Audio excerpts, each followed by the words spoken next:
Good evening, everyone. We are live here from Toronto, and this is the second episode of the Journey Hub.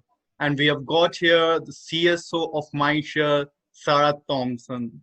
She has been in the industry for 20 years and across media, across advertising industry, doing everything in strategic media, doing with something with women rights. She has been a pillar in the Canadian advertising industry, I would say. And right now, I would say she is and will be the strongest pillar that I think so at the CSO level that Mindshare would have. So I welcome you, Sarah. That's so nice. Thank you very much. What a gracious introduction. Appreciate that. No problem. So, before we start, let me ask you this important question that before you entered into the advertising industry, so what was that first thing that you got triggered from in order to get to the exposure of this media? It's interesting. I actually didn't start my career in media and advertising. I did start in marketing. I started in PR. I saw, two paths forward. One was that I could be a journalist, or one I could go into public relations. My brother is a very successful journalist, so I opted to go into PR. I also, in my mind's eye, thought I would make more money in PR than a journalist would. But we've all had successful careers, so it's worked out for all of us. So I actually started in PR, and my career has been navigated by horizontal moves into pretty much every discipline of advertising and marketing that you could think of. So I've run everything from PR campaigns to building digital websites. I've worked in CRM. I've worked in, mobile. I've worked in creative, and now media as a segue. I would say at this point, there's not a part of marketing that I haven't worked in, which is very beneficial when you become somebody very senior, because I would say I'm not a hammer looking for a nail. I'm not looking for one solution to a problem. I can look at it in a myriad of different ways from different angles. And that really has benefited me in my career. The horizontal moves have been done out of calculation of seeing how the market changed. You have to think about it in 20 years. I saw 3 recessions. So I've seen a lot of people who climbed a ladder and fell very quickly because they didn't have another skill set to fall back on as the industry changed. So I found those things were really important and crucial to my career development, but also because I just love to learn. Like I love human psychology. I love sociology. I love culture. Marketing is at the intersection of that. So it's really allowed me to find my own way and navigate along the way. And I've come across people who've taken chances on me where potentially my resume didn't read like the thing that was the perfect fit, but I had the aptitude or the strategic capability of being able to mold myself into that role or learn really quickly. So those things have really benefited me along the way. It's quite exciting a journey that you have had, and it's like the path that you have chosen, it's quite interesting too. Like the journey shows it's all like how you move from PR into the Canadian advertising industry. Like, of course, the medium would have been you would have chosen a different thing, but it's quite interesting. Yeah, it comes a lot down to how is your ability to persuade? How is your ability to storytell? How can you evolve and adapt? And if you're giving counsel to clients about their brands adapting to new media environments, to how Canadians are purchasing and their shopping behaviors, then you yourself need to be able to adapt as well. And I've really taken that to heart. But at the core of it is always the same methodology. What are we researching? What's a great insight? How do I activate on that insight? What makes sense from an investment perspective or an idea that actually connects with people? The framework of that, no matter which segment of marketing and advertising you're in, holds true. It's just your tactical execution is slightly different. Okay. Oh, thank you so much for sharing this story. I will have one more question about that. So we come back to this a little bit later.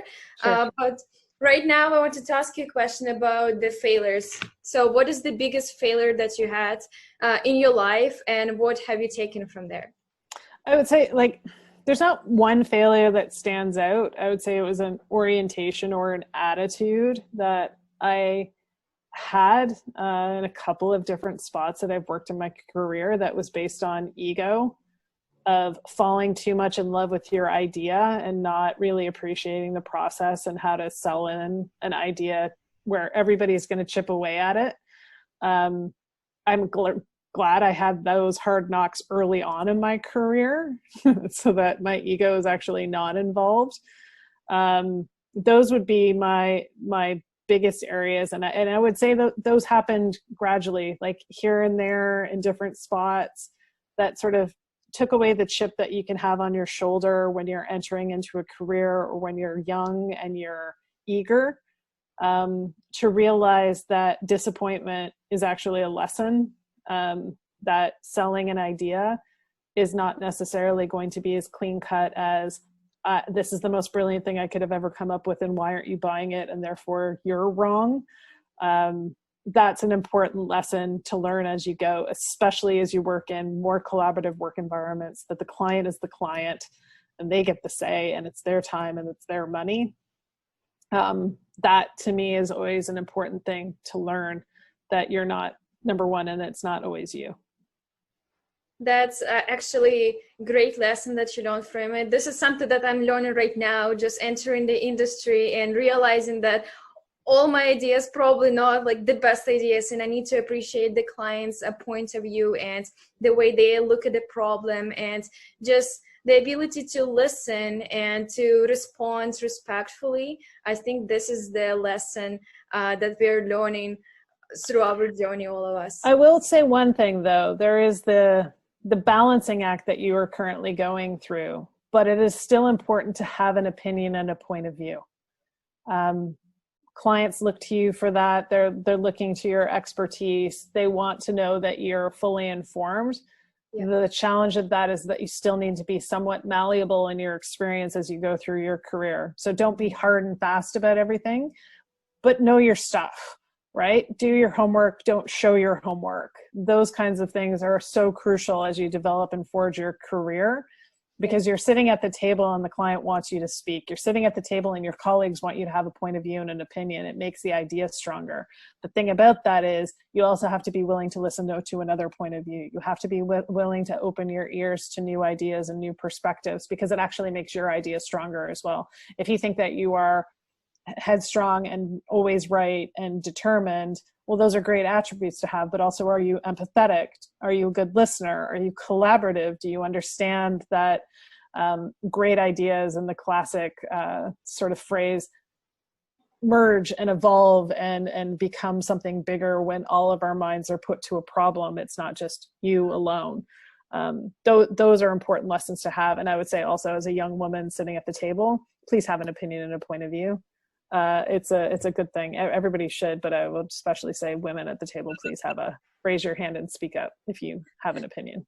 Couldn't agree more, couldn't agree more. Like, I would love to take a leaf out of your book for sure, pretty sure, and saying about that, let us move to the next question. And I would like to ask that, so let's say, if someone who is new to the industry and would love to pursue a career, let's say in the industry of media, so what is that advice that you would love to give to him or her who is looking forward to pursue her or his career in the media?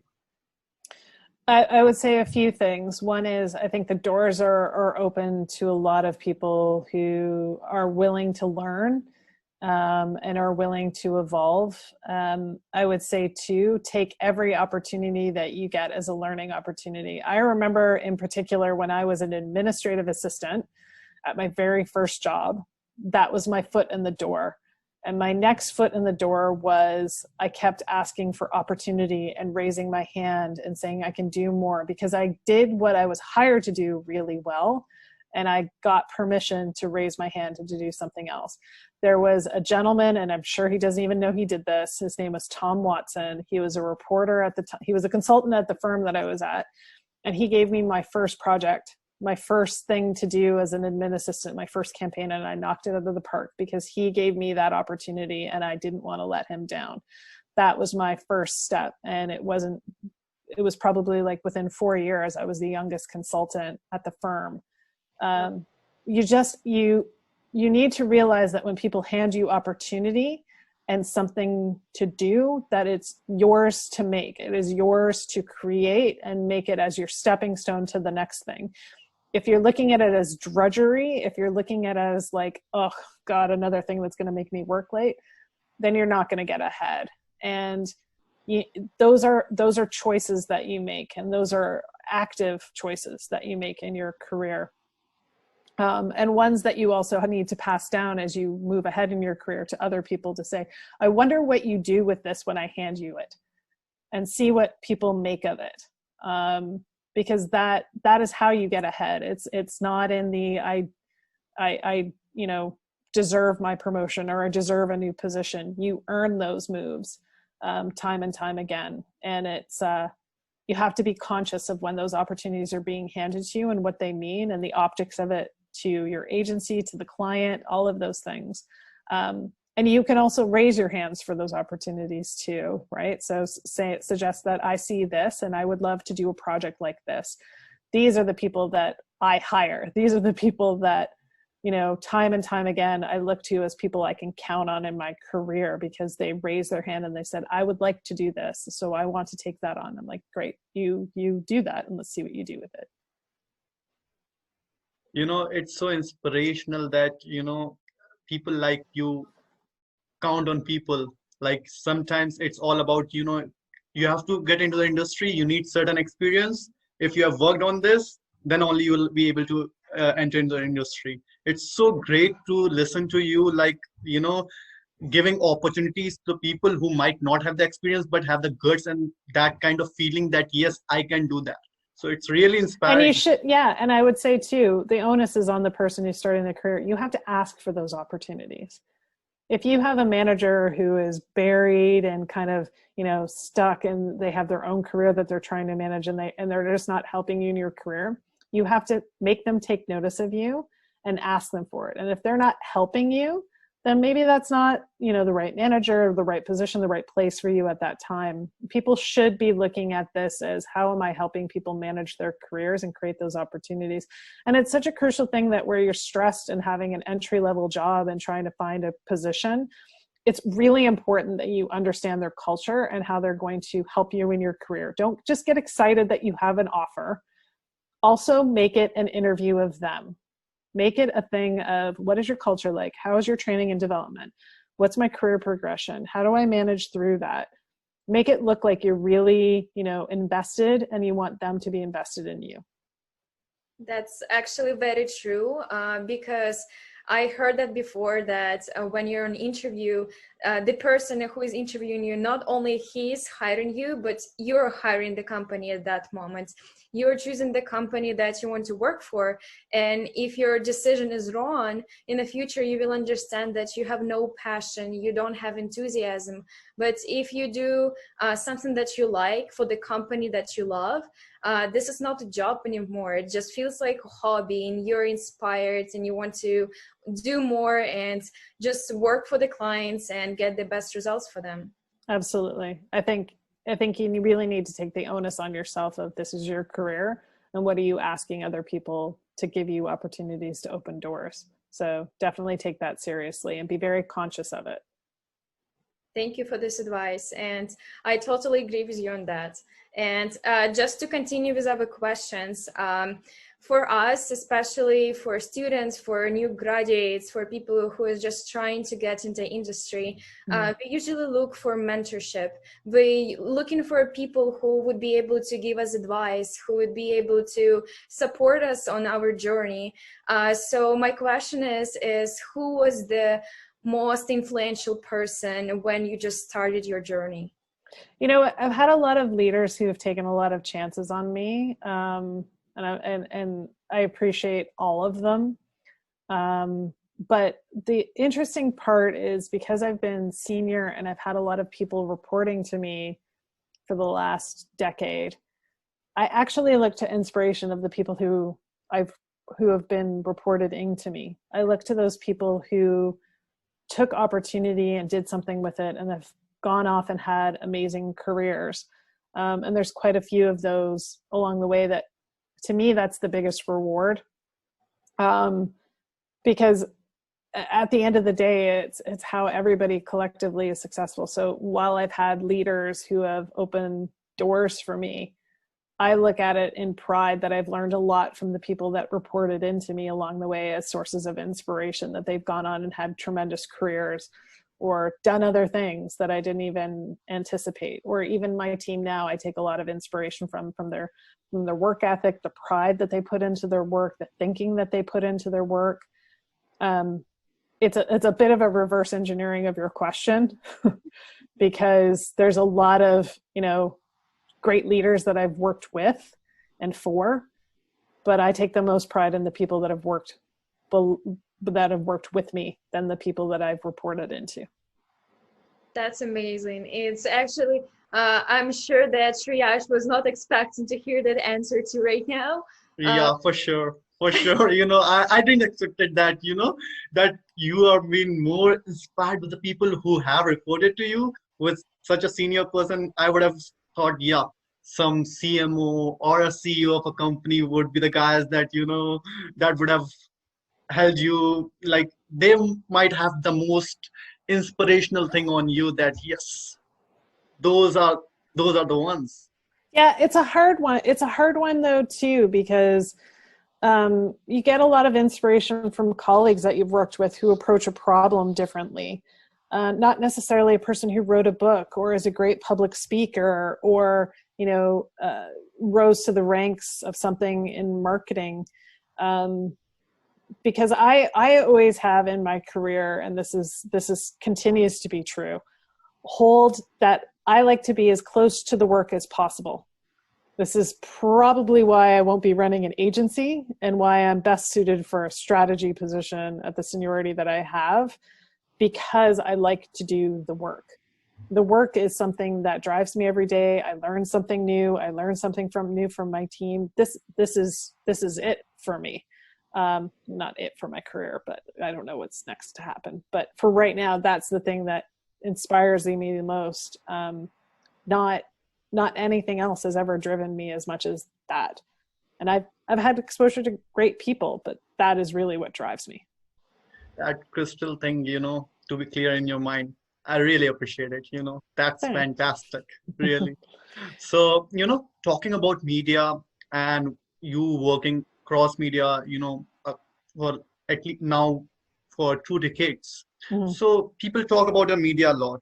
So what is that common myth that people talk about media and you want to debunk it? I would say there's a few things that have happened in our industry as trends that have actually been to our detriment. The first is that we got really excited about having metrics appear that we can react to quickly on major platforms. Yes, that is super exciting. And yes, that they often provide scale and reach in ways that make sense and that that people engage with. And I think of search and I think of social channels, especially in this. The challenge that I would say to this is that we've also created a lot of mythology around traditional media channels and the value that they bring. I think of TV, I think of print. And we've abandoned sort of the tried and true method of gaining a person's attention to the topic that you want them to pay attention to so that they purchase, that they think of your brand differently. That's fundamentally what we're trying to do. We've created a lot of noise in our industry that makes it very challenging. And that noise too has been to the detriment of what should be a very vibrant media economy and an ecosystem in Canada. And I talk a lot about this in the last couple of years, that we don't have as much of a vibrant local news media at all. We're not building communities that have media to look to or to see themselves anymore. We've moved money to major platforms. because we saw the metrics move faster. And I think if you think about a brand, it's not something that changes or evolves in a quarter. And we've been very much about short-termism. And the long-term cost of that is that we don't have a vibrant media environment. And I look to the cost of COVID right now, of how many journalists have lost their jobs and how many newsrooms have closed and how many news deserts we currently have in Canada. I look to the rise of populism in the United States, which is very possible could happen here too.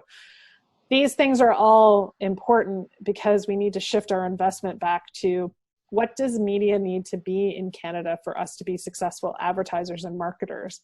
And there is great places of Facebook and Google and TV and mass, but there are also these communities that are incredibly underserved that need advertising to be able to thrive. And the data always shows that attention in a news environment is much more successful than any other place, but we've forgotten that. We've leaned too heavy into brand safety. So that all being said, my umbrella answer to that question is all of the assumptions and urban legend and mythology that we've created in our space because we've put in place habits needs to de-evolve and start looking at what is our profession, how do we invest our clients' dollars wisely, and how do we have a vibrant media ecosystem in Canada? That's, to me, the most pressing issue right now in our space. You know, I have read a couple of articles that you published it about the print media, that how print media is very important in the Canadian advertising industry, and it plays a major role. So I couldn't agree more on that. Reason being, I myself have worked like for a year in a print media, agency. So print media never dies. People say that, is print media dying? I would say no, never. It cannot die. It plays a similar and parallel role with the data. Yeah, I would suggest, the problem is the lagging data and the meaning that we give to things. There's a lot of weight to that. And if you see something that gives you immediate effect, you give it immediate benefit. That's not necessarily actually true, the correlation of those two. And I will say, when I go home to my hometown of Dorchester, Ontario, and sit on my mom's couch and she has the local community newspaper, I can't help but flip through it, right? We've resubscribed to the Globe and Mail that gets delivered to our house on Saturday. I have no problems grabbing a magazine when the movies were open and flipping through it before the movie started. The challenge is that we over pivot and we think that our mobile devices are the be all and end all because we look at time spent. We don't look at how that time is spent, right? I would always say be reticent of what are my behaviors when I'm in these platforms. Is it I'm in it for 2 seconds and I'm out of it? Am I just scrolling to try to find my friends? Where's your attention going? Really pay attention to that, because that is the telling story of how everybody interacts and how everybody looks at things. If I'm in Google and I have a question about, basically what we just asked, what is the maternity leave? Where's the best maternity leave in the world? We were asking this before this interview started. The answer is Estonia. I'm out. Like there's no advertising there in that question. I had a question and I wanted to find out the answer. We need to understand that there's a lot of people seeking information and seeking answers to questions, and that brands should first and foremost figure that out, of how they answer those questions and how they make the experience easier for people to answer those questions. What is the size of this sweater? How does this sweater compare to other sizes of other sweaters? Will this fit me? Am I going to have to return it? What's your return policy? How hard is that? These are all of the questions that we run into all the time.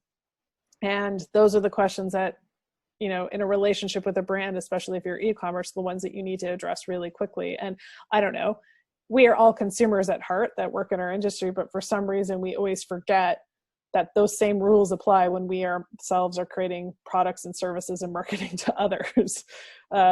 Those are still the same rules. If it's hard to return, if it's hard, like you're creating a brand perception.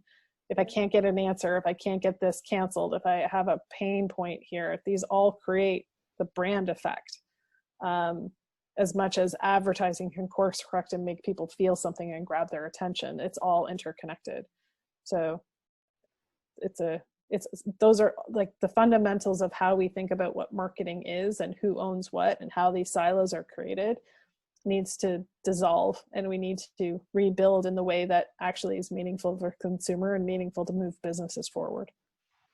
Yeah, and I just wanted to add, probably it's very important to understand the consumer journey from our side. That's what you just mentioned, that when you're looking for something and you're looking for the size of the sweater, then you don't like the color of the sweater, you'll try to return the sweater. And it's very important to understand for people in advertising how it actually works for people who are trying to communicate with this brand, who are trying to I don't know, get something, for example, get a product from the specific store, and how the perception of the brand change every time a person can find the return policy on the website, and how this actually has an influence on a brand in the future.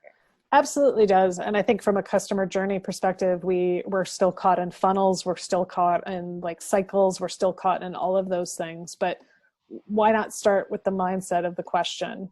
I am shopping for a car because my lease is up. What does a person do? I am shopping for a sweater. What does a person do? And start in those places, because do you have a brand that is top of mind in that discussion? Well, I'm going to think about these 3 brands because I really like them, and I remember somebody recommended it to me. And that's another element that I think often in advertising we forget. Most of our businesses are built on recommendations. It's for younger generations, it's built on the 5 stars, right? The quick, how did I see it? 5-star ranking. If you're below 4, you must be garbage. And do you have a volume of enough reviews that it actually is loaded? And then you can add on like your bot technology to basically go, how much is this fake? Younger generations. My generation is, somebody told me that this was good, right? Somebody told me that this is something that I should have, that this is the best. Or I'll dig into like after review, after review, after review of, is this the best choice? I remember when I was renewing my lease for my car this year, how many videos of different people from around the world walking through that car I went through to understand the slight differences and nuances between the other car I wanted. None of that content was provided to me by any of the cars I looked at. None of that content existed there. It was all done by somebody else. So there's those things that are so incredibly important that we always need to factor into our decision making. Of somewhere in there, somebody is influencing me. Are you as a brand influencing more than that person? Does that person hold more weight in my life? Do those voices matter more to me? And understanding that intersection is such a crucial thing to being a marketer these days. Yeah, I'm taking notes. No, but honestly, I agree with you on that. And just to continue with that, I wanted to ask a question. Probably that's something that you were asked before so many times, but how COVID-19 had an influence on brands right now, and how it has impacted the mindshare? I would say there's a couple of things. We made a very conscious effort really early on to lean into research, to challenge assumptions that we had.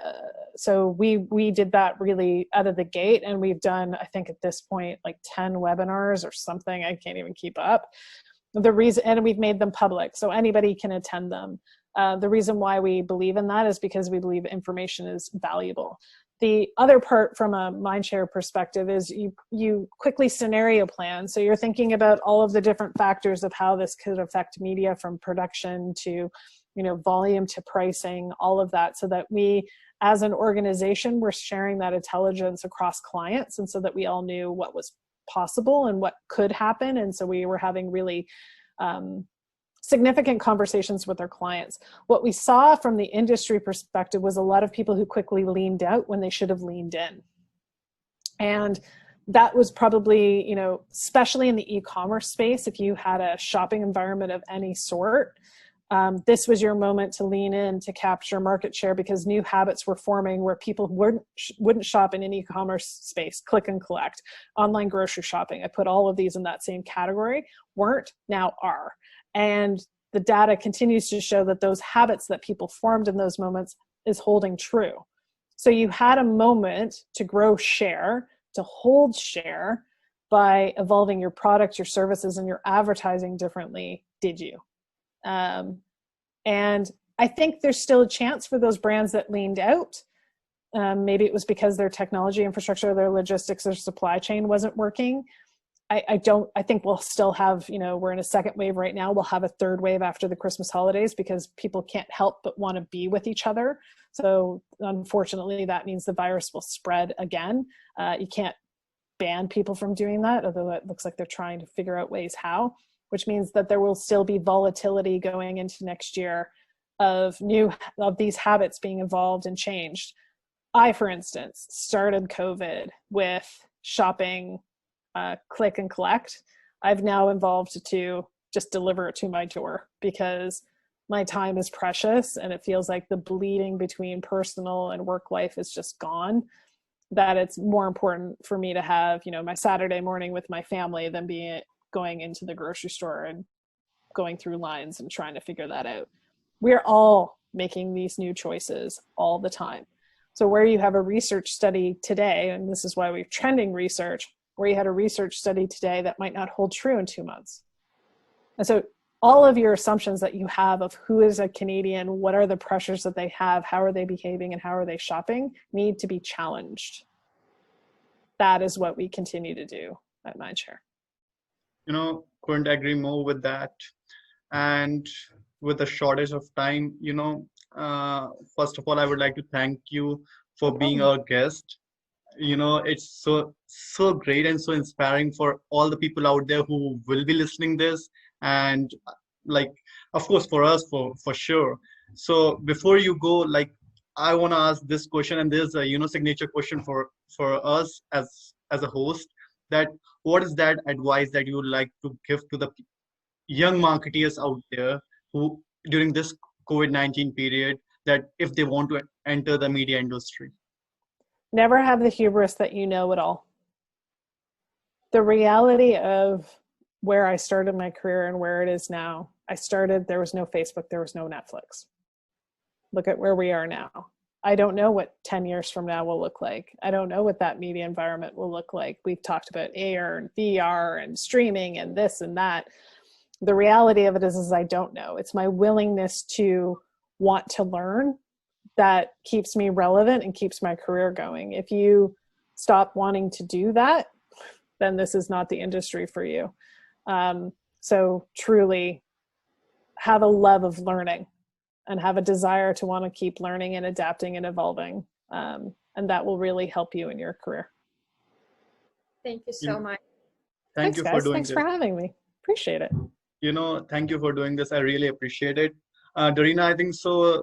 Let us have Sarah go for her cup of tea or a cup of coffee. We have taken a lot of 40 minutes of us, but it has been an interesting talk with you. Topic about different things, how you have all gone through. I know this could be in a nutshell. It would be a long journey, but it might be a case that people might take a leaf out of your book and can implicate it in their life. We just want that thing. Yeah, I want that for people too. I honestly, I want everybody to have a great career and thrive and be successful. And if any of my lessons that I've had over my career help somebody else, please, take it. But also realize that it's your career to manage and where you want to take it in the trajectory, and own it and have an opinion at the table and do all of the learning that you need to do to be excellent at your job.